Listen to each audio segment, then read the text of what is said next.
ప్రముఖ piracy website iBomma నిర్వాహకుడిగా భావిస్తున్న ఇమ్మడి రవి అరెస్టుతో సంచలన విషయాలు వెలుగులోకి వస్తున్నాయి. కేవలం సినిమా పైరసీ మాత్రమే కాకుండా 10 దేశాల్లో నెట్వర్క్ ఏర్పాటు చేసి ఆన్లైన్ బెట్టింగ్ యాప్ల ప్రమోషన్ ద్వారా వందల కోట్ల రూపాయల మేర అక్రమ దందా నడిపినట్లు పోలీసుల దర్యాప్తులో తేలింది. ఈ కేసులో భారీగా ఆర్థిక లావాదేవీలు జరిగినట్లు గుర్తించిన ఎన్ఫోర్స్మెంట్ డైరెక్టరేట్ కూడా రంగంలోకి దిగింది.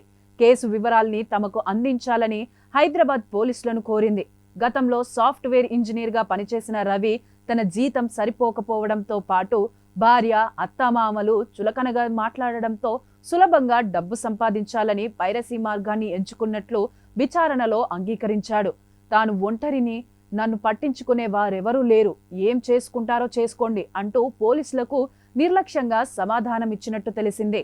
ఫ్రాన్స్ నుంచి హైదరాబాద్ వచ్చిన ఇతడు కుకట్పల్లిలోని నివాసంలో ఉండగా పోలీసులు శనివారం అరెస్ట్ చేశారు. పోలీసుల దర్యాప్తు ప్రకారం రవి తన ఆదాయంలో కేవలం 20% మాత్రమే పైరసీ ద్వారా, మిగిలిన 80% ఆదాయాన్ని బెట్టింగ్ యాప్లకు యూజర్లను మళ్లించడం ద్వారా సంపాదించాడు. ఈ డబ్బును క్రిప్టో కరెన్సీ, హవాలా మార్గాల్లో విదేశీ ఖాతాల్లో తరలించినట్లు గుర్తించారు.